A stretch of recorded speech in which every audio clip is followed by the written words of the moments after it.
The sun was setting as David drove down the winding road leading to Ridgewood Asylum.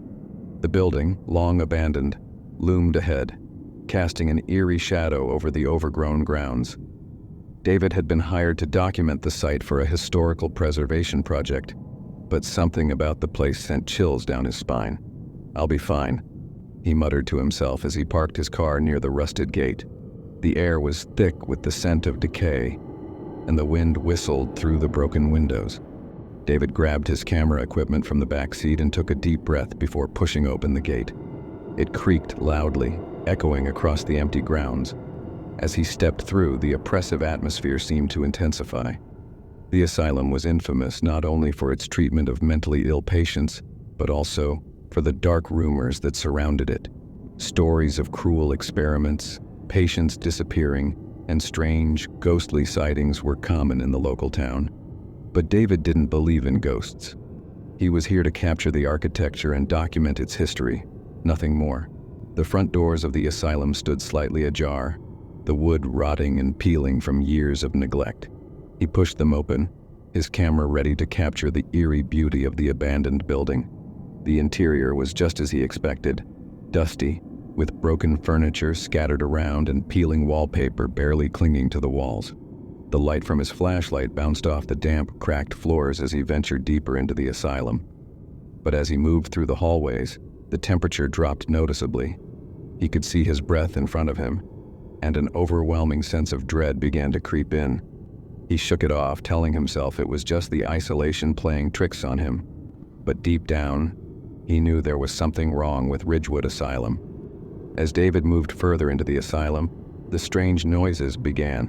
At first, it was just the wind rattling the windows or the distant sound of dripping water. But soon, the sounds became more distinct, like faint whispers echoing down the empty hallways. He paused, shining his flashlight around, searching for the source of the noise. "Is someone there?" he called out. But only silence followed. His pulse quickened as the whispers resumed, louder this time. They seemed to be coming from all directions surrounding him. David's logical mind told him it was just the wind, or maybe the old pipes creaking after years of disuse. But as the whispers grew louder, he couldn't shake the feeling that he was being watched. He turned quickly, expecting to see someone behind him, but the hallway was empty. His heart pounded in his chest as he picked up his pace, heading toward the central wing of the asylum. The whispers followed him, growing more insistent, almost angry. He felt the temperature plummet even further, the cold seeping into his bones. Suddenly, he heard a door slam shut behind him, the sound reverberating through the empty halls. David spun around, his flashlight shaking in his hand. He was alone, wasn't he? He hadn't seen anyone else enter the building, and the asylum had been abandoned for years. He backed away from the door, his breath coming in short gasps. The sense of dread that had been gnawing at him since he arrived was now suffocating. Something was wrong here. Terribly wrong. David knew he had to continue with his work, despite the growing fear gnawing at him. He reached the central wing, where the asylum's records were rumored to be stored. If he could find any files or documents, it might explain the dark history of the place and the stories that had fueled its infamy.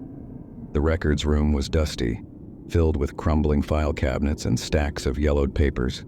As David rifled through the documents, he found notes about the treatments performed on patients, horrific, inhumane experiments that were borderline torture. The asylum housed some of the most vulnerable people in society, yet the doctors had treated them like animals. One name appeared repeatedly in the files: Dr.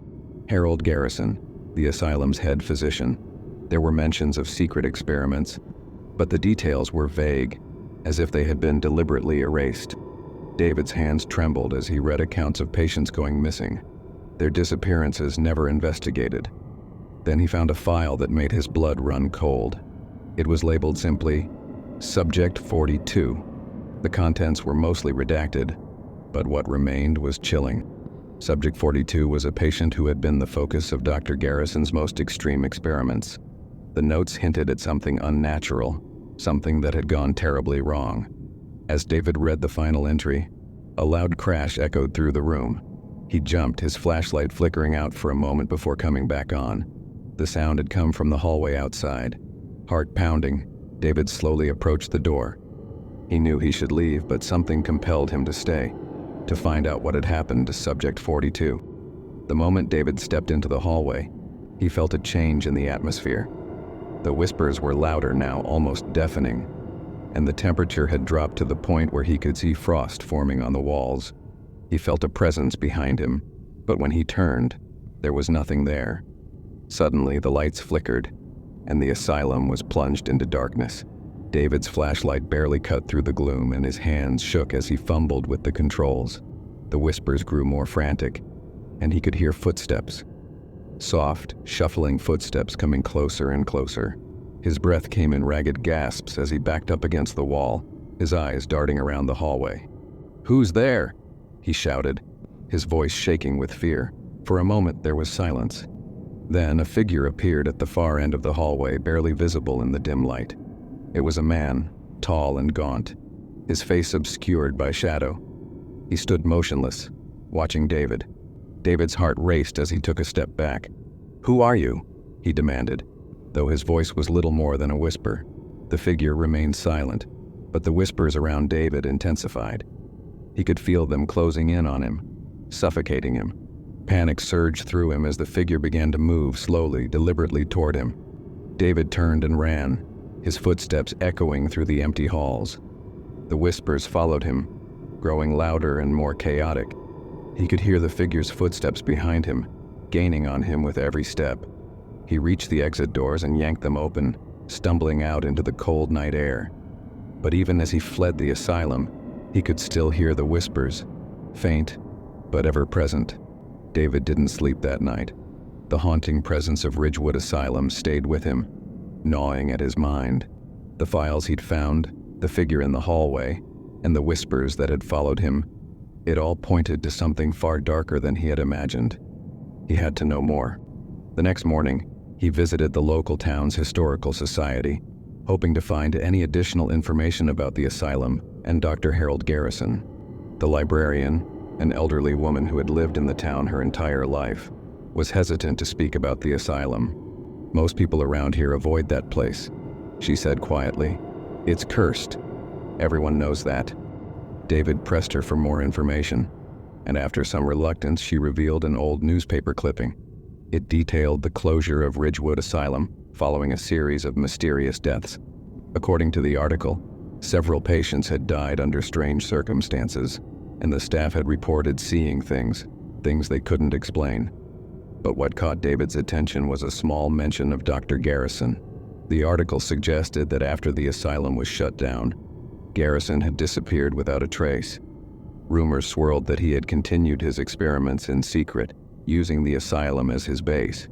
David's stomach churned as he realized the figure he had seen in the hallway could have been Garrison, or worse, one of his victims. Determined to get to the bottom of the mystery, David returned to Ridgewood Asylum that night, armed with more equipment and the knowledge of what had transpired there. This time, he wasn't just documenting the building, he was looking for answers. As soon as he stepped inside, the oppressive atmosphere returned, even more intense than before. The whispers started almost immediately, echoing through the dark hallways. But this time, David wasn't afraid. He followed the whispers, letting them guide him deeper into the asylum. They led him to a room he hadn't explored before, a small, hidden office near the basement. Inside, he found what appeared to be Dr. Garrison's personal study. The walls were lined with shelves filled with notebooks and medical equipment, much of it rusted and covered in dust. But the most disturbing thing was the large metal door in the corner of the room. It looked like a vault, sealed tight with a heavy lock. David's hands shook as he approached it, his flashlight flickering ominously. With trembling fingers, he tried the lock, and to his surprise, it opened easily. The door creaked as it swung open, revealing a dark chamber beyond. Inside, the air was freezing and the whispers were louder than ever. David stepped into the chamber, his heart pounding. In the center of the room was a single metal table, and lying on it was a body, wrapped in a blood-stained sheet. David's breath caught in his throat as the sheet slowly moved. The body was still alive. Suddenly, the door slammed shut behind him, trapping him inside. The whispers reached a deafening crescendo as the figure on the table sat up, its face hidden in the shadows. David screamed, but no one heard him.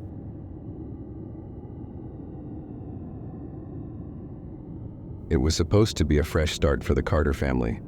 After years of living in a cramped apartment in the city, they finally found what they thought was their dream home, Hollowbrook Mansion. The sprawling estate, nestled in the countryside, was the kind of house that most people could only dream of owning. It was old, sure, and in need of some repairs, but it had character, history, and more than enough space for their growing family. "We'll fix it up," Jack Carter had told his wife Emma as they first toured the property. "It's perfect." Emma wasn't so sure. There was something about the house that unsettled her. It wasn't just the creaky floors, the peeling wallpaper, or the way the air seemed heavier inside than out. It was a feeling deep in her gut that something wasn't right. But Jack loved the place, and their two children, Sarah and Tommy, were already excited about their new rooms and the big backyard. So she pushed her unease aside and agreed to the move. The first few weeks in the mansion were uneventful, if a little strange. The old house had its quirks: doors that wouldn't stay shut, windows that rattled in the wind, and a persistent draft that chilled certain rooms no matter how much they cranked up the heat. But it was an old house, and old houses were supposed to be quirky. Emma told herself it was nothing to worry about. But then the noises started. At first they were subtle. Footsteps in the hall late at night, the sound of furniture moving in the rooms above them, even though everyone was asleep. Emma would lie awake in bed, listening, trying to convince herself it was just the house settling. But deep down, she knew better. The strange occurrences escalated quickly. One evening, as Emma was preparing dinner, she heard Tommy scream from upstairs. She raced up the stairs to find him standing in his room, his face pale with fear. "What's wrong, sweetie?" she asked, her heart racing. "I saw someone," Tommy whispered, his eyes wide. "In the closet." Emma's blood ran cold. She opened the closet door, but it was empty. "There's no one here, Tommy," she said, trying to keep her voice calm. "It was probably just your imagination." But Tommy shook his head. "It wasn't. I saw him. He was tall, and his face was all messed up." Emma's stomach churned. She didn't want to scare Tommy, but she couldn't shake the feeling that he was telling the truth. That night, she and Jack checked every room in the house, but they found nothing. Jack tried to reassure her, saying that Tommy had probably just had a bad dream. But Emma knew it wasn't just Tommy. She had seen things too. Shadows moving in the corners of her vision, lights flickering for no reason, and once she had heard a voice whisper her name when she was alone in the kitchen. The worst part was the basement. Emma hated going down there. It was dark, damp, and always cold, no matter how warm the rest of the house was. She had tried to avoid it as much as possible, but the laundry room was down there, and every time she went, she felt like something was watching her. Determined to understand what was happening, Emma began researching the history of Hollowbrook Mansion. What she found made her stomach turn. The house had a dark past, one filled with tragedy and death. Over 100 years ago, the mansion had belonged to a wealthy family, the Hollowbrooks. They were known for their lavish parties and high society connections. But behind closed doors, things were far darker. The Hollowbrook family had suffered a series of horrific misfortunes. The eldest son, William, had gone mad and murdered his entire family before hanging himself in the attic. His body had been discovered weeks later, decomposing in the sweltering summer heat. Since then, the house had passed through multiple owners, many of whom reported strange occurrences, unexplained noises, ghostly apparitions, and a general sense of unease. No one stayed in the house for long.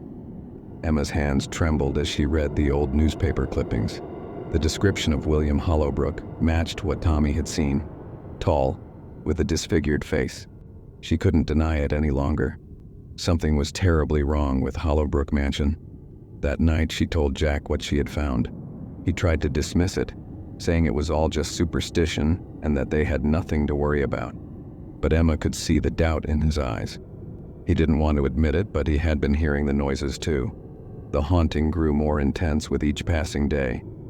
Doors slammed shut on their own, objects moved by themselves, and the oppressive feeling of being watched became unbearable. Sarah, their eldest daughter, began talking about an imaginary friend named William who would visit her at night. Emma's heart sank when she heard the name. One evening, as the family sat down for dinner, the lights flickered and then went out completely. The house plunged into darkness, and for a moment, everything was eerily silent. Then, a loud crash echoed from the basement. Jack grabbed a flashlight and headed down to investigate with Emma close behind him. As they descended the stairs, the temperature dropped dramatically, and the air became thick and suffocating. The beam of the flashlight revealed shattered glass on the floor, but nothing else seemed out of place. Then they heard it, a low, guttural moan that sent shivers down Emma's spine. It came from the far corner of the basement, where the darkness seemed to swirl and pulse like a living thing. Jack took a step forward, but Emma grabbed his arm. "We need to leave," she whispered, her voice shaking. "Now." But before they could move, the moan turned into a deafening roar, and the darkness surged toward them. The next few days were a blur of terror. The entity in the house became more aggressive, physically attacking the family. Sarah woke up with scratches on her arms and legs, and Tommy started sleepwalking, mumbling about the man in the closet. Emma knew they couldn't stay in the house any longer. She packed up the kids and insisted they leave, but Jack was reluctant. "We can't just abandon our home," he argued. "We've put everything we have into this place." But Emma didn't care. Their safety was more important than the house. She begged Jack to leave with them, but he insisted on staying behind to figure things out. That night, as Emma and the kids stayed at a nearby hotel, Jack stayed alone in the mansion. He called Emma late into the night, his voice panicked. "I hear them," he whispered. "They're everywhere." Then the line went dead. Emma rushed back to the mansion with the police, but by the time they arrived, it was too late. They found Jack in the basement, unconscious and covered in deep, jagged wounds. He was alive, but barely. The doctor said he had gone into shock, and when he finally woke up, he couldn't remember what had happened. The Carters never returned to Hollowbrook Mansion. They sold the house at a loss, and Emma never spoke of the haunting again. But sometimes, late at night, she would wake up to the sound of footsteps in the hall, and the whispers would return, just for a moment, before fading away. The house may have let them go, but it never truly let them leave.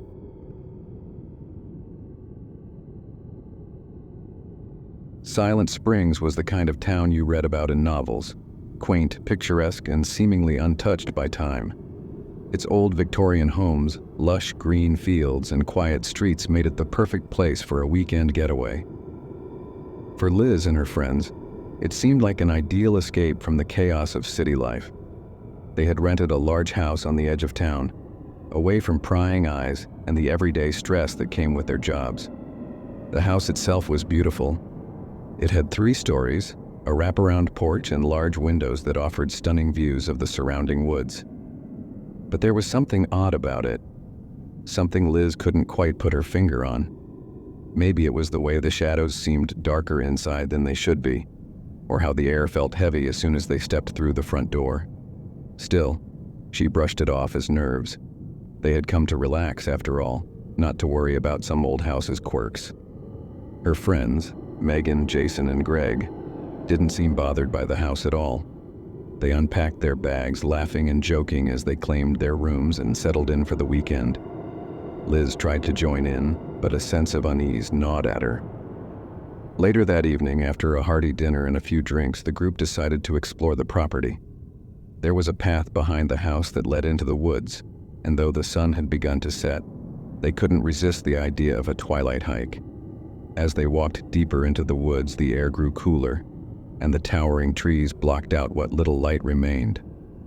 The path twisted and turned, and soon they found themselves at a small clearing. In the center of the clearing stood an old, crumbling well.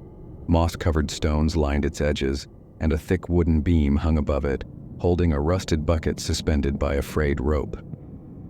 "That's creepy," Megan said, laughing nervously as she peered over the edge of the well. "It looks like something straight out of a horror movie." Jason grinned and leaned in close. "Maybe there's something down there," he teased, giving the bucket a push so it swung slightly. The rope creaked ominously as the bucket swayed back and forth. Liz didn't laugh. She could feel the hair on the back of her neck standing on end. "Come on, guys," she said, her voice tight. "Let's head back before it gets too dark." Reluctantly, the others agreed, and they made their way back to the house. But as they walked, Liz couldn't shake the feeling that something was watching them from the trees. That night, as the group settled in for bed, the house seemed to come alive with strange noises. The creaking of the old floorboards could be explained away, but it was the whispers that sent chills down Liz's spine. She could hear them, soft, unintelligible voices, just on the edge of her hearing. At first, she thought it was one of her friends talking in their sleep, but as the minutes passed, the whispers grew louder and more insistent. Liz lay in bed staring at the ceiling, her heart racing. She wanted to get up, to check on the others, but something kept her frozen in place. The whispers seemed to come from all around her, circling the room like a predator stalking its prey. Eventually, the voices faded and Liz drifted into a restless sleep. The next morning, she woke to find her friends already up, chatting over breakfast in the kitchen. "Did you guys hear anything weird last night?" she asked, hoping she wasn't the only one who had experienced the strange phenomenon. Megan shook her head. "I slept like a rock," she said, pouring herself a cup of coffee. "Why? Did something happen?" Liz hesitated. She didn't want to sound paranoid. "I just thought I heard some voices, probably nothing." Jason raised an eyebrow. "Voices? You sure you weren't just dreaming?" "Maybe," Liz muttered, though she didn't believe it. Throughout the day, the house seemed to grow even more unsettling. The whispers returned sporadically, always when Liz was alone, and the feeling of being watched became almost unbearable. She tried to ignore it, to convince herself it was just her imagination, but deep down, she knew something was wrong. That evening, as the group gathered in the living room to watch a movie, Liz excused herself to use the bathroom. As she washed her hands, she caught a glimpse of something in the mirror, a shadow moving behind her. She spun around, but the room was empty. Her heart pounded in her chest. She hurried back to the others, her pulse racing. Later that night, after a few drinks, Jason suggested they tell ghost stories. Liz was reluctant given the strange events that had been happening, but she didn't want to be the buzzkill. She listened quietly as Greg and Megan shared spooky tales they had heard growing up. But when it was Jason's turn, the mood shifted. "You know," Jason began, his voice low and serious, "this place has a history. I did some digging before we came here. Silent Springs isn't just some sleepy little town. There's a reason it's so quiet." Liz leaned in, intrigued despite herself. Back in the early 1900s, this town was booming. There was a lot of mining activity in the area, and people were flocking here for work. But then, something happened. One of the mines collapsed, trapping a bunch of workers inside. They say it took weeks to recover the bodies, and by the time they did, the town had changed. People started hearing things, voices, screams, coming from the mines at night. Jason paused, his expression darkening. The townspeople started avoiding the woods altogether. Some even said they saw figures moving between the trees, miners who never made it out. After that, the town just died.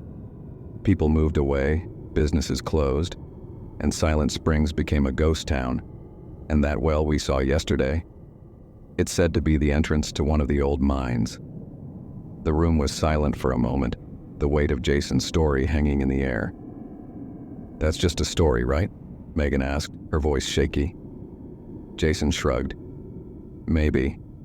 But if you ask me, there's something off about this place." The atmosphere in the house shifted after Jason's story. The fun, light-hearted mood that had accompanied the trip was gone, replaced by a growing sense of dread. Liz couldn't shake the feeling that something was wrong, deeply, irrevocably wrong. The whispers were louder now, almost constant, and she wasn't the only one noticing them. Megan complained about hearing footsteps in the hall at night, and Greg swore he had seen shadows moving in the woods behind the house. Even Jason, usually the skeptic, seemed unnerved. "I think we should leave," Liz said one morning, her voice firm. "This place, it's not right." Greg and Megan exchanged uneasy glances, but neither of them argued. Jason, however, wasn't so easily convinced. "Come on, we can't just leave because of some weird noises," he said, though there was an edge of uncertainty in his voice. Liz glared at him. "This isn't just weird noises, Jason. Something is seriously wrong here." Before they could continue the argument, the house groaned loudly as if it were settling, or something inside it was shifting. The sound was deep and resonant, vibrating through the floorboards and sending shivers down Liz's spine. "Okay," Jason muttered, finally relenting. "Maybe we should go." As they packed their bags, the air in the house seemed to grow thicker, almost oppressive. The whispers had become a cacophony, and the walls themselves seemed to pulse with a strange, otherworldly energy. Liz felt as though they were being watched, closely, intently, and that whatever was in the house didn't want them to leave. They hurried to the front door, but as soon as Jason turned the knob, the door wouldn't budge. It was as if something was holding it shut from the other side. "Let me try," Greg said, pushing Jason aside and yanking on the door. But it wouldn't move, no matter how hard they pulled. Panic set in. Megan ran to the windows, but they too were sealed shut, as if the house itself was trapping them inside. "What the hell is going on?" she cried, her voice rising in terror. Suddenly the lights flickered and a low rumbling noise echoed through the house. The ground beneath them trembled, and Liz's heart raced as the floorboards creaked ominously. "We need to get out of here," Liz whispered, her voice trembling. "Now." But there was nowhere to go. Desperation led them back into the woods, toward the well they had seen on their first day. Liz wasn't sure why, but something inside her told her the answers lay there. As they approached, the air grew colder, and the oppressive feeling that had been haunting them intensified. The well loomed before them, dark and foreboding. Jason hesitated, but Liz pushed past him, peering over the edge. At first, she saw nothing but darkness, but then, deep in,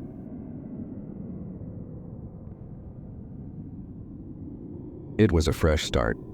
Or at least that's what Tom and Jessica believed when they packed up their belongings and moved to Hollow Road. The house was large, Victorian, with ivy creeping up the sides of the weathered stone. It looked like something out of a fairy tale, but there was a quiet sense of foreboding that came with it. The locals warned them of strange things that happened after dark. Whispers echoed down the street about those who lived in the house before.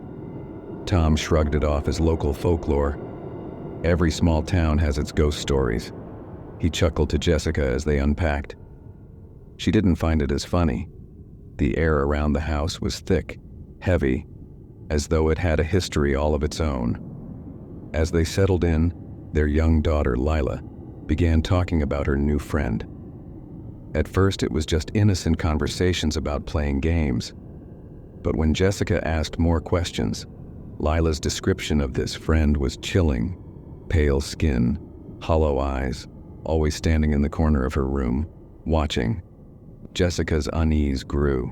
Nights became strange. Footsteps could be heard in the halls.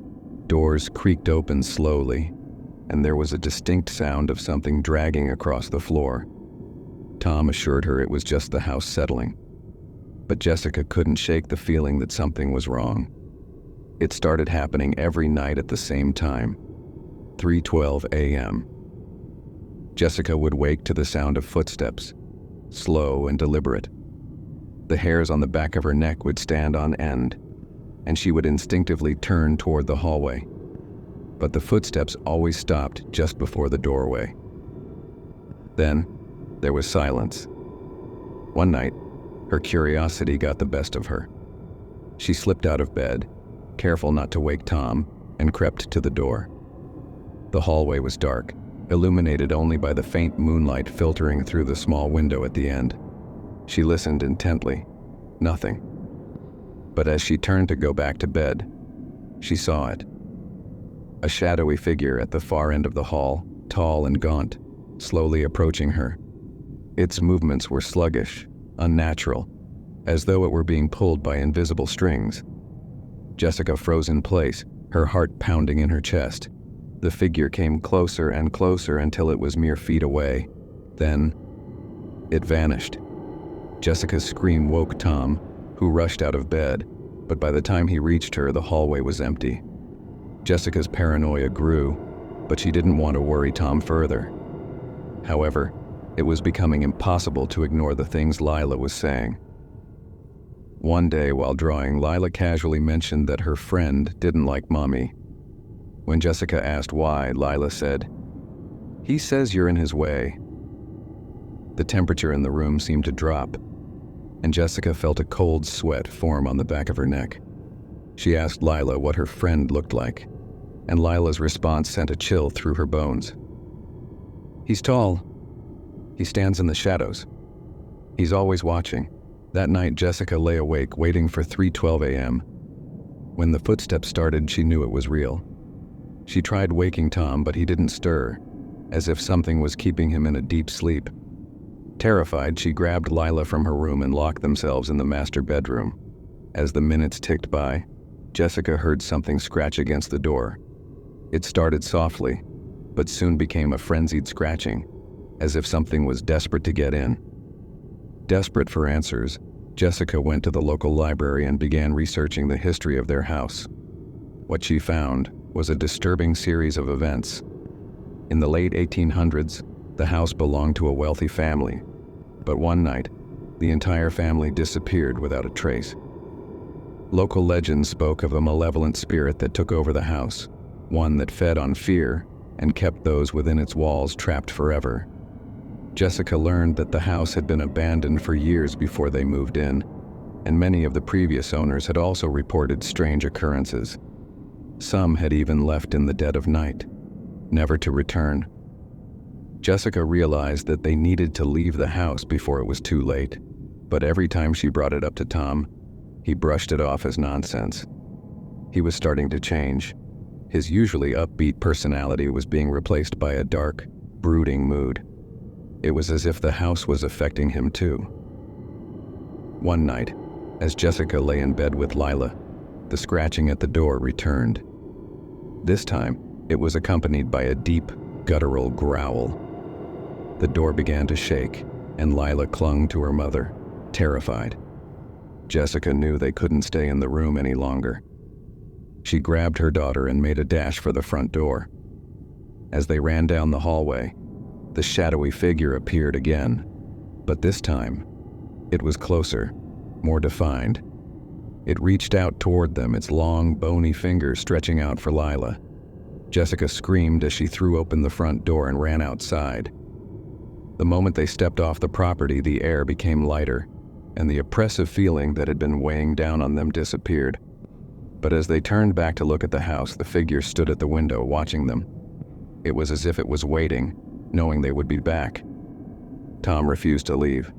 Despite Jessica's pleas, he was convinced that they were imagining things, that there was nothing wrong with the house. But Jessica couldn't shake the feeling that the house was alive, that it had plans for them.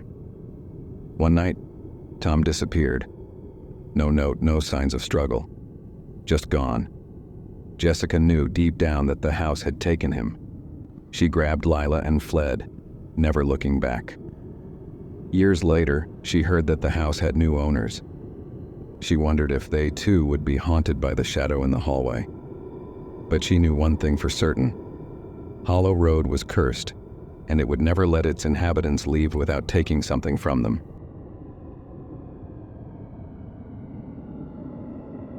After the emotional toll of losing their previous home to foreclosure, Sarah and Jack were eager to start anew. They found a surprisingly affordable rental in the city's outskirts. The house was a little older, with creaky wooden floors and yellowed wallpaper, but it had character. Jack's excitement was palpable. Sarah, however, felt a tinge of unease the moment they stepped inside. The landlord was a quiet, elderly man who didn't say much during the viewing. "No one's lived here for quite some time," he murmured as he handed over the keys. His words lingered in Sarah's mind. On the first night, as they unpacked, they heard faint noises, scratching and tapping from within the walls. Jack shrugged it off as rodents, but Sarah was uneasy. "We should call pest control," she suggested. But Jack, ever the pragmatist, insisted it was nothing to worry about. The nights grew stranger. Each evening brought a new sound. Soft murmurs, distant whispering, and occasionally something that sounded like breathing. Sarah's sleep became restless. It felt like the house was watching them, like something was shifting in the dark corners. Several weeks after they moved in, Sarah noticed something odd about one of the walls in the living room. The wallpaper was peeling, revealing a small section of old, crumbling wood underneath. Curious, she picked at it, pulling away a larger piece. What she found beneath shocked her. A hidden door, old and dusty, was embedded in the wall. It was padlocked shut, but the wood around it was weak, rotted from years of neglect. Sarah called Jack, and together they managed to pry it open. Behind the door was a narrow passageway leading down into the dark. Jack wanted to explore immediately, but Sarah had a bad feeling. The air around the entrance was cold and heavy, as though something was waiting down there. "Maybe we should leave it alone," she whispered, but Jack was already grabbing a flashlight. As they descended into the darkness, the smell of dampness and rot grew stronger. The narrow passageway opened into a small, windowless room. The walls were covered in strange symbols, scratched deep into the plaster. In the corner was a pile of old, tattered clothing. "This is weird," Jack said, his voice shaky. Suddenly, a loud thud echoed from behind them, followed by the unmistakable sound of shuffling footsteps. Sarah's heart pounded in her chest.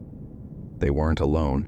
They rushed out of the hidden room and slammed the door shut, but the strange occurrences only escalated from there.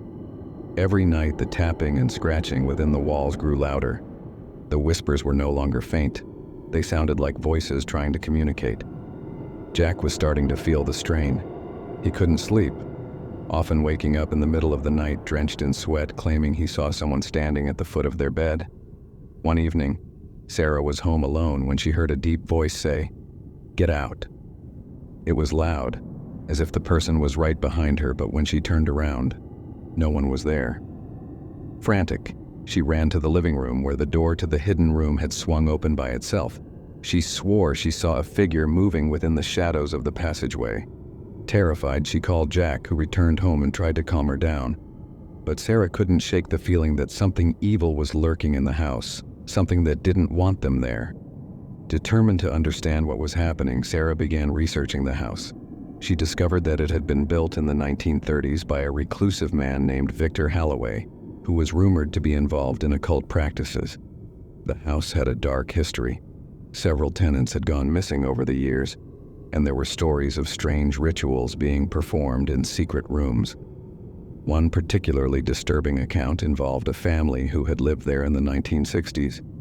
They reported hearing the same noises Sarah and Jack were experiencing, scratching in the walls, whispers in the night. The family disappeared without a trace, leaving all their belongings behind. Sarah's blood ran cold as she realized they were not the first to experience the horrors of the house.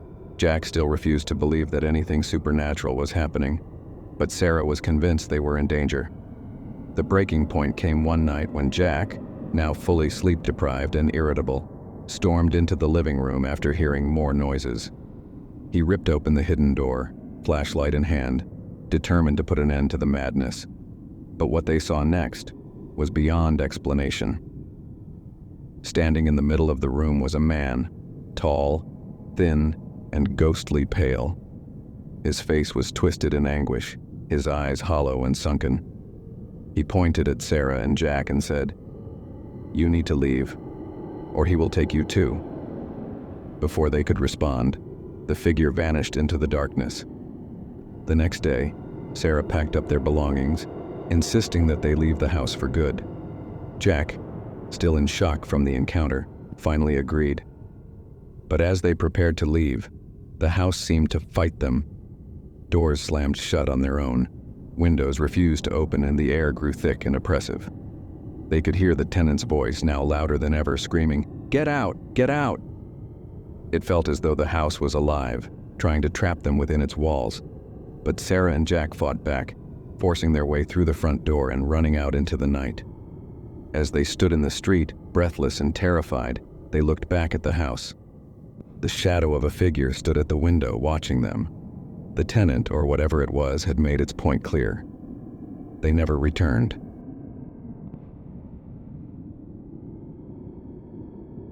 The moment David and Emily set eyes on Willow Creek Manor, they were captivated. Nestled deep in the countryside, the sprawling Victorian home was everything they had ever dreamed of. A place where they could start their family and escape the hustle and bustle of city life. The price was shockingly affordable, but the couple, eager for a fresh start, didn't question it. They chalked it up to the house being a little old and needing some work. The previous owners had left suddenly, according to the real estate agent, but David and Emily didn't pry. They were too busy imagining the renovations they would make, the holidays they would host, and the memories they would create within the manor's grand, high-ceilinged rooms. On their first night after settling into the massive master bedroom, a sense of eerie calm settled over Emily. The house was silent, unnaturally so. As they lay in bed, Emily swore she heard faint whispers like distant conversations muffled by walls. She dismissed it as her mind playing tricks after a long day of moving. However, that night, David had a strange dream. In it, a woman in an old-fashioned gown stood at the foot of their bed staring at them with hollow eyes. She whispered something he couldn't quite understand, but the tone was filled with sorrow, almost like a warning. David woke up in a cold sweat, but didn't mention the dream to Emily. It was just the stress of the move, he thought. But over the next few days, the unsettling feelings grew. The first odd occurrence happened when Emily was cleaning one of the upstairs guest rooms. She was dusting an old wardrobe left behind by the previous owners when she felt a cold breeze brush past her, despite the windows being closed. Chills ran down her spine. She turned to see the door to the room slowly creaking open, but no one was there. That night, they both heard footsteps in the hallway outside their bedroom. Heavy, deliberate steps, like someone pacing back and forth. David got up to investigate, but the hallway was empty. The old wooden floors creaked under his weight, but the footsteps they had heard moments before had come from farther down the hall near the stairs. Maybe it's the house settling, Emily suggested, though her voice trembled slightly. They tried to shrug it off, but over the next few nights the sounds became more frequent. The footsteps were joined by faint whispers, much like the ones Emily had heard on their first night. Objects began to move on their own. Small things at first. A book that had been left on the coffee table would be found on the floor, or a picture frame would be slightly tilted. It wasn't until David found a message scratched into the wood of the bedroom door that he realized something was seriously wrong.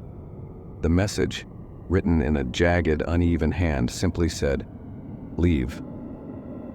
Disturbed by the increasing occurrences, David and Emily decided to research the history of Willow Creek Manor. They visited the local library and found that the house had a tragic history.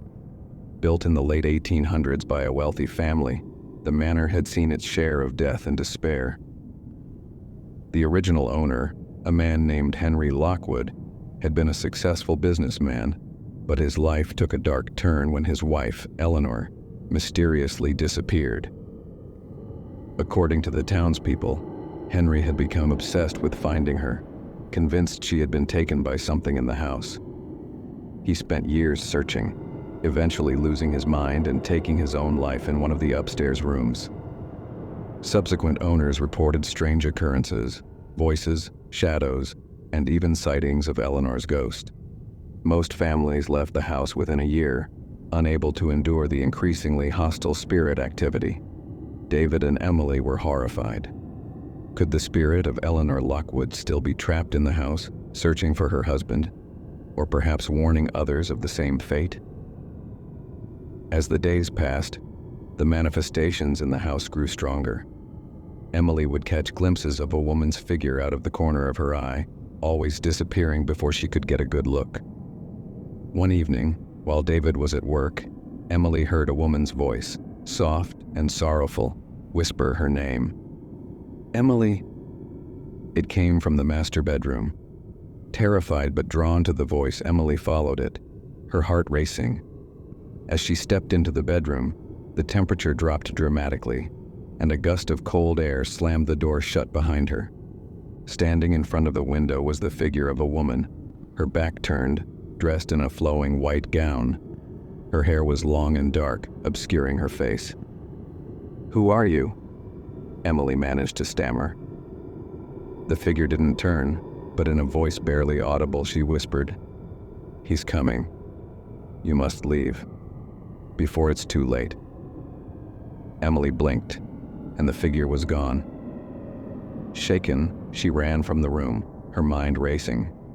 She knew now that they weren't alone in the house, and whatever was there was growing more dangerous. David was skeptical when Emily told him about the ghostly figure, but even he couldn't deny the escalating disturbances. The footsteps in the hallways were now accompanied by loud bangs and knocks on the walls. Lights flickered on and off at random, and doors would slam shut on their own. The house had taken on a life of its own, as though it was alive with an unseen force. One night, as they were lying in bed, the temperature in the room plummeted. David sat up, shivering, and saw his breath misting in the air. "Do you feel that?" he asked Emily, but she was already wide-eyed, staring at the foot of the bed. Standing there was the figure of a man, tall and imposing, dressed in old-fashioned clothes. His eyes were black pits, and his expression was one of rage. He raised a bony hand and pointed directly at them. "Get out, or die," he growled, his voice low and menacing. Before they could react, the figure lunged toward them, disappearing just before reaching the bed. The force of his presence knocked over a lamp and sent books flying from the nearby shelf. David and Emily didn't sleep for the rest of the night. Desperate, they contacted a paranormal investigator who agreed to come and examine the house. When the investigator arrived, he immediately sensed a malevolent presence. "There's something dark here," he said. "Something that doesn't want you here." The investigator performed a seance in the living room, hoping to make contact with the spirits in the house. As he called out, asking for the spirits to reveal themselves, the room grew unnaturally cold. The candles flickered and the walls began to shake. Suddenly, the figure of Eleanor appeared before them, her face filled with fear. "He's here," she whispered. "You must leave now, before he takes you like he took me." And then, from the shadows, the figure of Henry Lockwood emerged. His eyes glowed with malice as he moved toward them, his hand outstretched. The investigator shouted for David and Emily to run, but it was too late. Henry lunged at David, his cold, spectral hand wrapping around his throat. David gasped for air as the room filled with the sound of ghostly wails. Emily screamed, grabbing David and pulling him away from the ghost's grip. Together, they fled the house, the door slamming shut behind them with a deafening bang.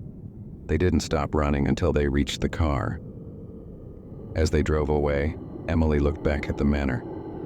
In the window, she saw Eleanor, her face sad and resigned, watching them leave. David and Emily never returned to Willow Creek Manor. They left the town without looking back, but the memory of the spirits and the horrors they had faced haunted them forever.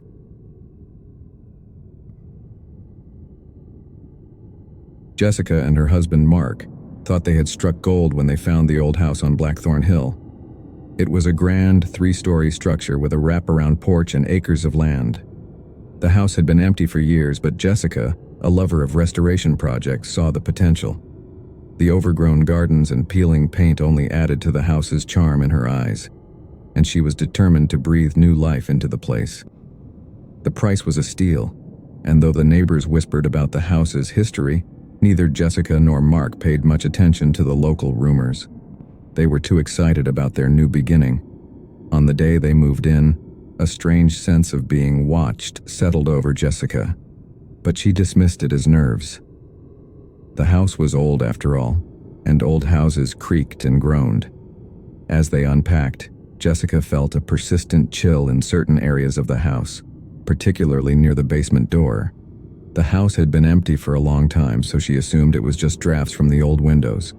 But when the basement door slowly creaked open on its own that evening, she couldn't shake the feeling that something, or someone, was watching them from below.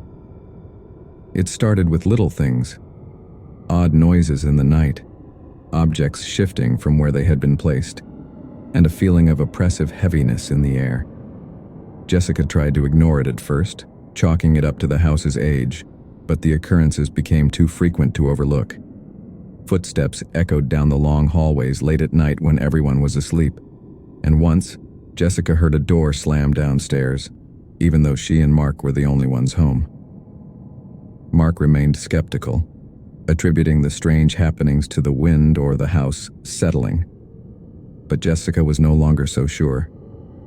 One evening, while she was alone in the kitchen, she heard a low humming sound coming from the next room. Curious, she followed the sound, only to find the room empty.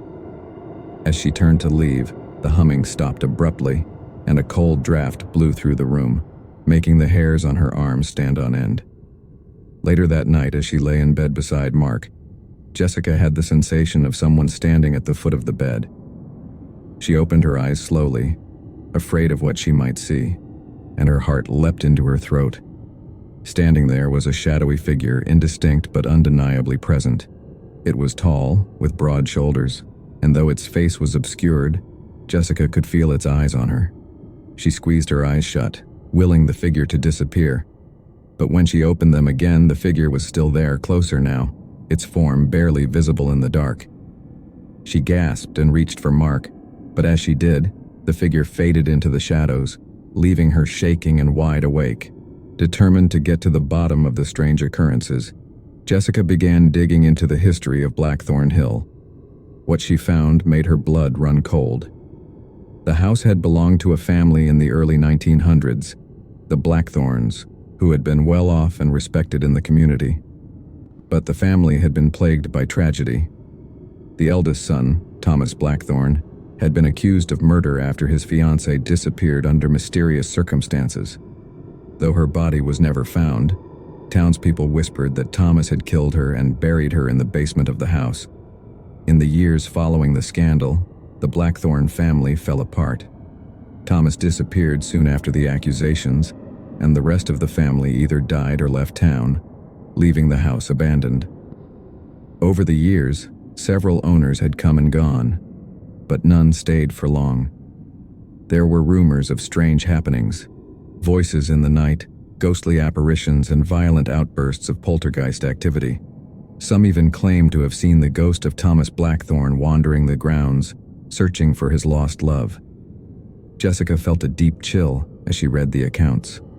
Could it be that the house was haunted by the restless spirit of Thomas Blackthorn? Or worse, the vengeful ghost of his murdered fiancée? The unease Jessica felt only grew after learning about the house's dark past. She avoided the basement as much as possible, but one afternoon, while cleaning, she heard a noise coming from below. It was a soft, rhythmic tapping, almost like someone knocking. Her heart pounded in her chest as she approached the basement door. She stood there for a moment, hand on the doorknob, trying to gather the courage to open it. The tapping stopped, replaced by an eerie silence. Slowly, she opened the door and peered down into the darkness. The stairs creaked as she descended, the air growing colder with each step. The basement was large and cluttered with old furniture, tools, and boxes left behind by previous owners. As she reached the bottom step, she felt a heavy presence in the room, as though the air had thickened around her. Then, out of the corner of her eye, she saw movement. A dark figure stood in the far corner of the room, just barely visible in the dim light. Jessica froze, her breath catching in her throat. The figure didn't move, but she could feel its gaze on her.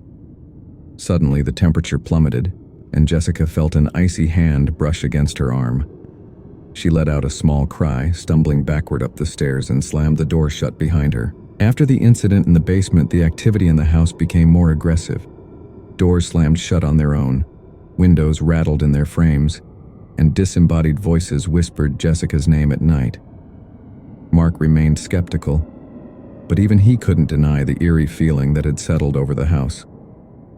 One night, as they sat in the living room, the television flickered off, and the room plunged into darkness. The temperature dropped suddenly, and a low, guttural moan echoed through the house. Jessica and Mark looked at each other, fear gripping them both.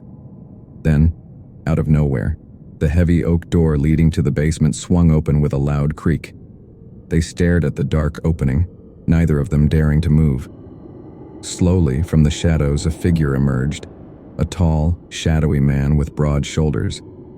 His eyes were hollow, his face twisted in anger and sorrow. "Get out!" the figure rasped, his voice low and menacing. "Leave, before it's too late." Jessica and Mark didn't wait for a second warning. They bolted from the house, not stopping until they reached their car. As they sped away, Jessica glanced back at the house. In the window of the attic, she saw the shadowy figure watching them leave. Unable to endure the haunting any longer, Jessica and Mark decided to leave Blackthorn Hill. They packed their belongings quickly, avoiding the basement and attic at all costs. On their last day in the house, as they loaded the final boxes into their car, Jessica felt a cold breeze brush past her. She turned to see the shadowy figure standing on the porch, watching them with hollow eyes. For a moment she felt a deep sadness, as though the house itself were mourning their departure. But then the figure raised its hand, and the door to the house slammed shut with a deafening bang. Jessica and Mark never looked back. They left Blackthorn Hill behind, but the memories of the haunting, of the shadowy figure, and the dark history of the house would stay with them forever. Wherever the spirit of Thomas Blackthorn was now, they hoped he had found peace. But deep down, Jessica knew that some souls were never meant to rest.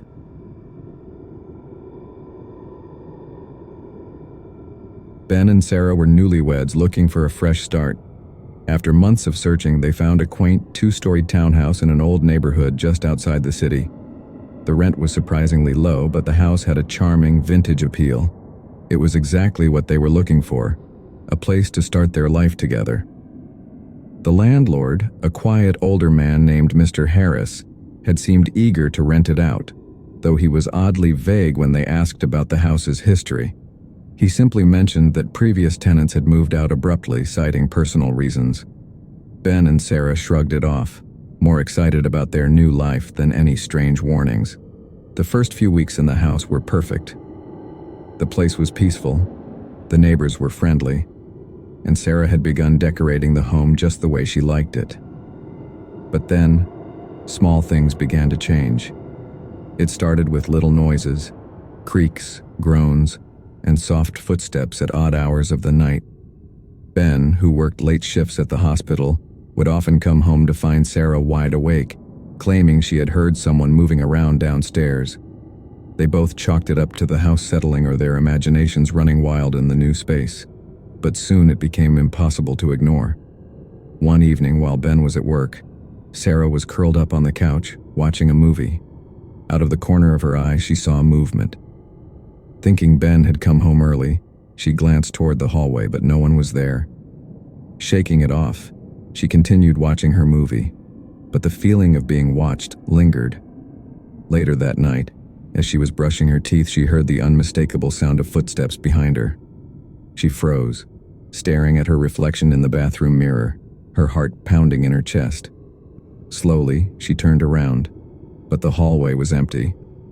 The hair on the back of her neck stood up, and she quickly finished her nightly routine, eager to get into bed and put the uneasy feeling behind her. The next morning, Ben found her sitting at the kitchen table, looking pale and tired. She explained what had happened the night before, but Ben brushed it off, suggesting she might be stressed from the move. He assured her it was nothing to worry about, but deep down, Sarah wasn't so sure. Over the next few weeks, the strange occurrences escalated. Sarah would hear voices murmuring softly when she was alone, and more than once, she woke up in the middle of the night to find the bedroom door wide open, despite having locked it before bed. Ben was still skeptical, but even he couldn't explain why their bedroom window was often open in the morning, though they were sure it had been closed. One evening, Ben came home from work to find Sarah standing in the living room staring at the wall. He followed her gaze, confused, until he saw what had captured her attention. A message scrawled across the wall in large, jagged letters. "Get out." The words were faint, almost as though they had been written in dust. but they were unmistakable. Ben's heart raced as he rushed to Sarah's side. She was shaking, her eyes wide with fear. Neither of them had been in the living room that day, and there was no way the message had been there before. Ben immediately grabbed his phone and called the landlord, demanding an explanation. Mr. Harris was evasive, but after some pressing, he admitted that the house had a dark history. The previous tenant, a man named Jacob Miller, had disappeared under mysterious circumstances. No one knew what had happened to him, but his personal belongings were found scattered throughout the house, as if he had left in a hurry.